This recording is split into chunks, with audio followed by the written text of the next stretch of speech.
Welcome to the Monday Minute of the Hunt Backcountry podcast. These are shorter and more informal episodes where we answer listener questions. Joined as usual by Steve. We were just chatting before hitting record about the death hike, which is this week, and I don't know. We're making call it final preparations, decisions, strategies, all that good stuff. It's top of mind. I'm sitting here with two ice packs on each knee and one on my lower back. Oh, perfect. You sound like you're ready to go. Yeah, that actually feel pretty good, just being super preventative, I guess you could say. Yeah.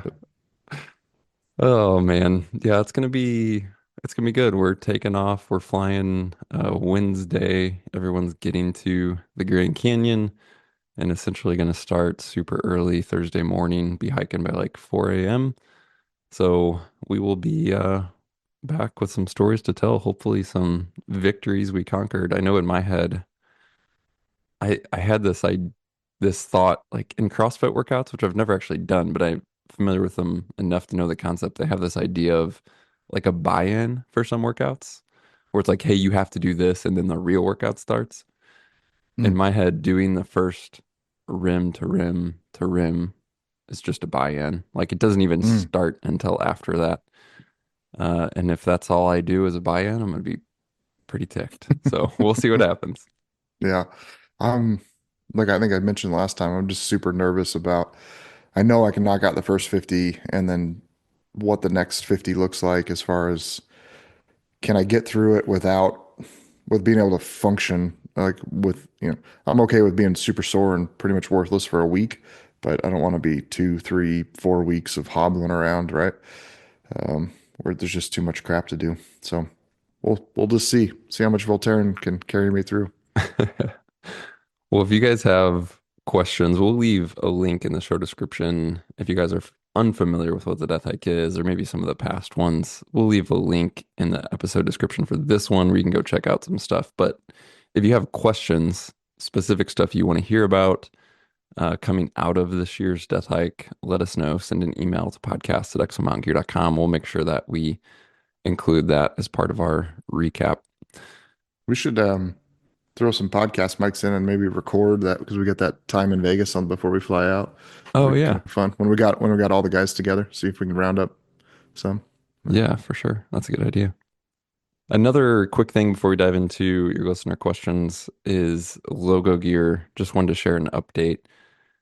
We launched the new designs, $10 shirts at cost logo gear. We mentioned it on the podcast. Was that just last week, Steve? Time is flying by. I think it was. Yeah, it was Monday. Crazy. That was crazy. We mentioned it on the podcast and just a couple other places online, but we never sent out an email or did any big launch of those like we normally do, simply because you guys were buying them way too fast, which was great. But we're sold out in some sizes already, but thankfully we have more coming quickly. So one, I just wanted to say thanks to all of you guys for hopping on that and grabbing some shirts. And then two, if you happen to go check it out and see that some certain sizes are out of stock, they will be back soon. It was an awesome response. Glad that it was, and we're gonna keep doing it. So yeah, just thanks to everyone who supported that. It kind of blew us away how quickly we went through a bunch of those shirts. Yeah, it was freaking awesome. I was actually with, like I mentioned, that my sister and her husband do all the graphic design and printing for the shirts, and I was with them yesterday for big family Easter celebration going through, and my sister couldn't believe how many shirts we sold. Then we had already reordered, Yeah. but they're cranking away on them. They should be ready to go here soon. And then Jeff and I were talking about some design things we want to do for future shirts. Talked more about the doing that kids and women's kind of pre-order run, Oh, which he's going to perfect. start working on some designs for that. Yeah, that'd be cool. Well, diving into listener questions, we had this one, which is kind of perfect timing with the death hike that came through SpeakPipe about salt tablets. So I'll go ahead and play that now. Hi, this is Timothy from Vernon, Texas. I've heard y'all talk about using salt tablets when y'all are out, and I do have a problem with cramping. I started kind of looking into it, and there is so many options and so many different, trying to sell what they have. Uh, is there a particular brand that y'all use, or does it really matter?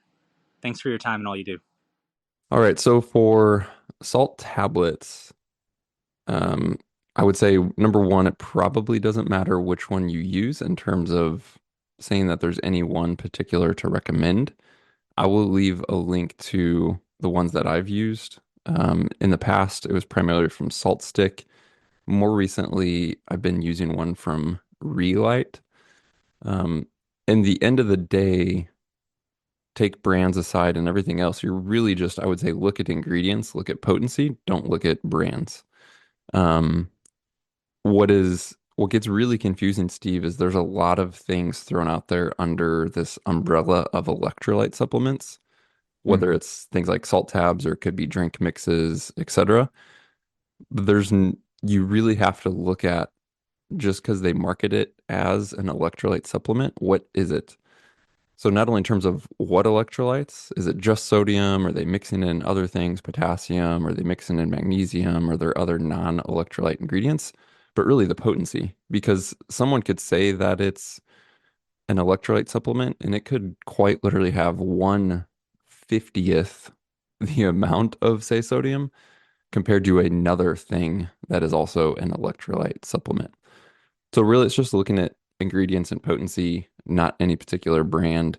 What I like about the salt tablets or salt pills for something like the Death Hike or a more strenuous, longer duration activity is that you're not dependent upon um, like a drink mix electrolytes, fine, but then you have to consume all that water and you have to fit that into your nutrition strategy or maybe other mixes you have going on, which is fine. The great thing with a salt tablet is you can just take it and you're not adding extra liquid volume. You don't have to like get it all that liquid in at a certain time frame. And obviously the potency, you can just get it in a pill and be much more consistent with dosing. So that's why I like salt tablets for something like the Death Hike. Um, and then the other tricky part with this, at least for everything I've found, looked at, talked to with guys like Kyle Camp, who's a nutritionist, you can find some guidelines, but most of this is going to be very personal based on you, based on things like your sweat rate, based on even the conditions that you're in. So I also can't say, hey, you should take this certain amount of electrolytes or sodium or this number of salt and pills at this cadence because it really can just depend. So there's always this just try, learn, experiment, and figure out what works for you. What are you doing or what have you done in the past, maybe learned about salt tablets or any other sort of electrolytes for you, Steve? So the first one or two death hikes, we did not, I didn't even know salt tablets existed. And definitely the physical fitness wise wasn't any different. So I would just say what I noticed in particular was my recovery time. Like the first couple death hikes was like I was just talking about, almost like weeks where I think you depleted everything so low in your body that it just took a long time to bounce back and just muscle soreness and fatigue. And once I started like consistently taking salt tablets, it's like, man, you recovered significantly faster and just felt better on the hike as well. So I guess that if someone's asking, listening to this and going, what the hell are these guys talking about salt tablets? It's the, on a normal hunt, I'm going sidetrack here just to like do a backstory. On a normal hunt, I'll pack some salt tablets. Pretty rarely am I taking them unless it's like when I had my Frank Church sheep tag and I'm hiking 20 miles in 80-degree heat and you're just consuming water nonstop, right? That's when you want to be taking salt tablets. On your average hunt, I mean, I think maybe it's not a bad idea to take them a little bit, but you really need to be sweating profusely, I think, to like deplenish your body of the electrolytes. Which maybe it'll be interesting to have. I don't know if you've maybe had in-depth conversations with Kyle on this, but this is, I guess, what I am doing personally. Hmm. And so on the death hike, I have gone away from salt tablets and I just do like a 1-to-1 ratio of a drink mix. So like one Nalgene with a drink mix, like a Tailwind in it, or wilderness athlete stuff, energy and focus, hydrate and recover, those things, and then I'll do one Nalgene with just regular water, and then that's just kind of my go-to. It just makes it simplifies it for me, I guess. Maybe it's taking a pill. In your opinion, I think taking a pill is easier. For me, it's just like, okay, this is good, and I like the advantage of getting some electrolytes through the drink mix is that you're also getting additional calories in there and kind of getting those liquid calories that are easier to digest when you're on the hike. Because at some point when it gets pretty brutal, like your stomach is hurting, and like eating food can become really really hard, especially if you didn't pack stuff that like seems palatable at the time. Mhm. So that's my go-to. Yeah. On hunts, we do Tyler Boschma invented noon tea, which just heat up water and drop a couple noon tablets in there and sip that around like, the fire at night before you go to bed, or like as a replacement for coffee, sitting there midday when you're sitting and glassing. That's actually kind of nice. And yeah, I always have a few. I think the ones I have are from Hammer Nutrition. Some salt tablets, salt pills, and there's always I have maybe five of them or something like that in my little pill Ziploc bag when I'm on a hunt.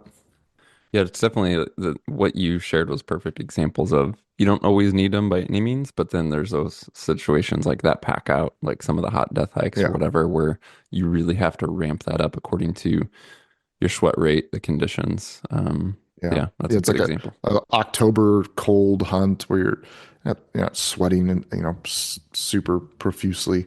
I don't know if they're needed. It probably doesn't. That'd be an interesting question to ask Kyle. Like, can you over um, overdose yourself with that? Like, if you took too much, what's the consequence? Or is your pee just going to be bright yellow? I have no Hmm. idea. Yeah, and to keep in mind too, like electrolytes are, like I mentioned, sodium, etc. You're getting some level of that based on your diet as well. So that's another thing to Right. consider with those hunts where it's maybe marginal. You're like, I don't know if I need this or not. I mean, you are getting electrolytes through your nutrition.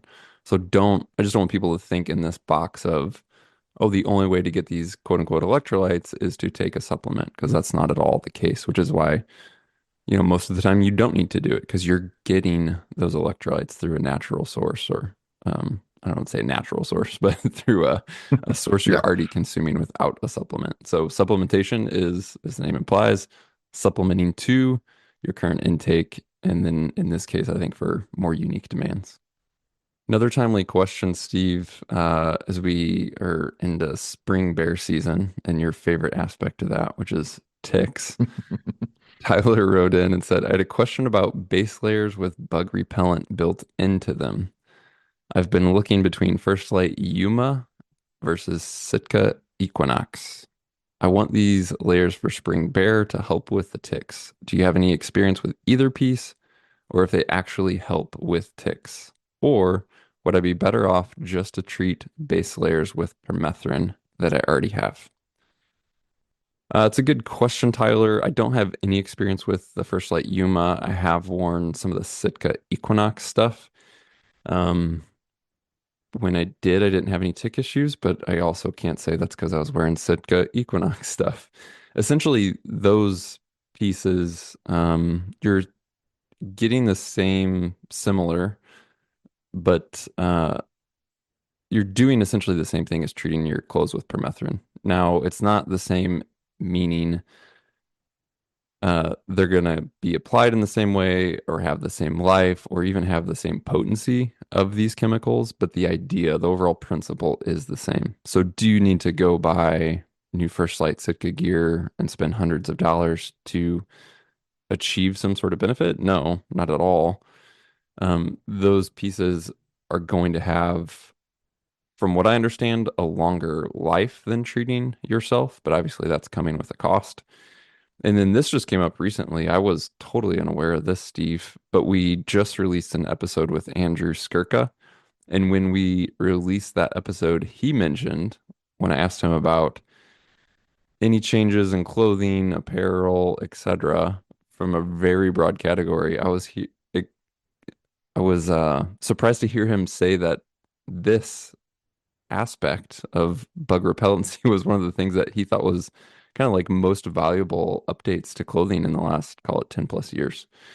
And he specifically mentioned this thing I was unaware of, which was sending your clothing to Insect Shield, and they do their, commercial application. So to back up, you have three options. One is buy the Sitka or First Light stuff you were talking about, Tyler. Two is do it yourself, spraying with permethrin. Three is send your pieces into Insect Shield and get that kind of commercial level application. So to me, it makes sense to do it yourself or send it in, or sure, consider buying, but only if you already need to. I wouldn't buy new gear just for this benefit, if that makes sense. Yeah, I think important here to talk about the effectiveness of this. Like I've forever I religiously treated my stuff with permethrin, and it just didn't seem to matter. I mean, I'd have pants that were freshly sprayed, and I'd go walk through something and have 10 ticks crawling on my pants. So it's not, maybe I would have had 15 or 20 ticks crawling on my pants, but it definitely doesn't stop all of them. And I just can't say for sure. Does it stop 10% or 50% of them? But it's not, don't get it in your head that if you do this, it's going to eliminate ticks from crawling on you. That's certainly not the case. You wish it was. I wish it was. Yeah, very much so. Yeah. I mean, like I look like a goofball, but last time, I mean, I guess you could do gaiters, but I just took my socks and put them up over the outside of my pants and wear light colored solid clothing and just check constantly. We're going to be here in a few weeks, and when you come up for bear, Yeah. um, but that's all you can do. And for whatever reason, I talked about irrational fears the other day. Like Lyme disease scares the hell out of me, just because it's the people I know have got it. It's pretty brutal. It takes a long time to get under control. And so that's one that if it was just like a bug bite, I wouldn't give a crap. It's just like a mosquito or something. But Yeah, just looking at the insect shield treatment where you send things in, they basically charge $9 flat rate per piece. And then they quote, this professional treatment lasts longer than do-it-yourself permethrin sprays. They say no need for reapplication lasting 70 washings or the holy crap! expected lifetime of an item. Hmm. So that's, I mean, that's if that was the case, like effectiveness, as you said, is one thing, Steve. Whether, how Yeah. much it helps, I don't know. I do think there's some effectiveness to it. It's just not as you said, it's not a cure. But if this was the case, like, hey, I can send in an item for $9 and essentially for the lifetime of that item, it's going to be treated. That doesn't seem like a bad way to go at all. Let's we'll send some stuff in before the bear hunt, test it out. I know. Yeah, I need to look Yeah. up their lead time. That's exactly why I pulled up their website. If like, hey, if I send stuff before the death hike, can we have it back before the bear? Yeah. Um, One of the things I've defaulted to doing is just packing off spray. So just like mosquito and it's a tick repellent as well. And I just spray the crap out of my pants, but it still doesn't like you could spray them and then go walk through a brushy patch and have ticks crawling on your legs. So I said maybe it all helps a little bit. But mhm. certainly I haven't found something that just stops ticks from coming on you. There was a follow-up question to the recent podcast about the pre-fit barrels that we released with Jaden. This guy said, "Great episode. I do have one question, which will expose my ignorance to the gun world. Do these pre-fit barrels work with regular stocks or only the frame type stocks?" And I think by frame type, he was talking about chassis, of course. It's a good, simple question. It is an important one to consider. It has nothing to do with pre-fit barrels, though. Anytime you're changing a barrel or looking at purchasing a new stock, there is a potential of compatibility issues between a barrel and a stock. So just to lay it like really simply, a stock is going to have a barrel channel. So it's, how wide, how much of an inlet is there for this barrel to exist within the stock or within the chassis? And then what is the profile? What is the thickness? What is the width of that overall barrel? Those two can be different. So you could have a barrel that is too thick, too wide, has too much circumference to fit in a certain stock. A classic example would be you have maybe a factory stock from a factory barrel, and then you're going to look and change to a carbon fiber barrel that's going to be wider. That stock may not be wide enough in the barrel channel to accept this new barrel. Conversely, you could take a stock or chassis that has a really wide barrel channel and you end up, for whatever reason, going to a thinner barrel.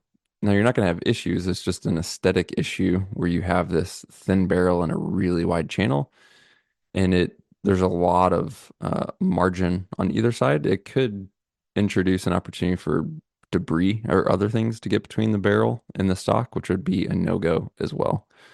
So I'd say overall, it is something to consider your barrel profile and then your stock or chassis and what that inlet looks like and have them be somewhat matched. It doesn't have to be um, perfect. You don't have to like overanalyze it. I would really boil it down to just understanding, are you dealing with a quote unquote traditional hunting barrel profile? It's going to tend to be thinner and tapered, or are you going to something, at least for hunters, more on like the carbon barrel side? And I say that there are really wide steel barrels as well, non-carbon barrels. It's just they're so dang heavy, most hunters aren't using them. So what's going to come up for most people is with a carbon fiber barrel, and then making sure that your stock or your chassis can accommodate that. If you have a stock or chassis that's not wide enough, based on how that mostly for stocks, based on how that stock is built, what the materials are, what the construction is, you may be able to quote unquote open up the barrel channel or obviously have a gunsmith do that for you, but it's not always possible with every stock. So that is a good basic question. Again, it's not to do necessarily with pre-fit barrels in particular, but is a factor on either if you're purchasing components yourself to put a rifle together and you're choosing a barrel and a stock separately, or if you're looking to take an existing rifle and change to a new barrel, it is definitely something to look out for. So that is a good question. Final question, Steve, for today. So we have so much to do for the death hike. This guy wrote in and said, you guys talk a lot about shooting in the mountains instead of at the range, the practice like you play sort of thing. I'm already the guy who straps a Reinhardt target to my load shelf for archery practice in the mountains, but I'm curious what you guys use for a rifle target. He says the link below caught my eye, but I'm curious what your go-to rifle target is. And then he shared this link to a modular steel target. It's from shootsteel.com. I'll leave a link to it if listeners want to go check it out. It is a cool setup. It's like a no bolt, no hardware, three-piece setup. You could definitely pack it flat. You could easily carry it with a pack. You could set it up.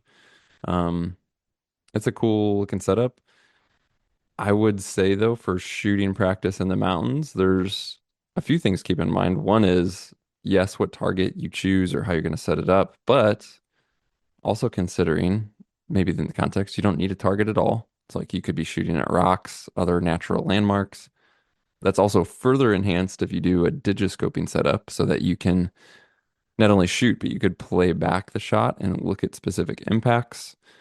And then when you are choosing a target, I think it's really important if you're truly talking about shooting the mountains to consider angles, both in terms of, hey, how can I set up a target on angles or faces? How stable is it going to be once it takes an impact? And then obviously the safety aspect of angles. But what are your thoughts here, Steve, in terms of overall just like shooting the mountains and practice and maybe packing in a steel target?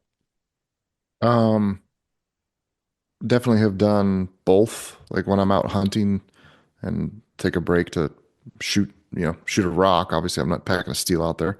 I think the one thing that probably pops up a lot there is guys like, oh, there's a rock at 800 yards. They sit down, they shoot it, and their buddies in their binoculars going, oh yeah, dead hit, dead center, without realizing that the rock is it's probably 2.5 feet wide, right? Like, so you can use your reticle and your scope to get a rough idea, right? Like Mhm. 1 inch at 1,000 yards. Um, or what would that be? 1 inch at 100 yards, 10 inches at 1,000.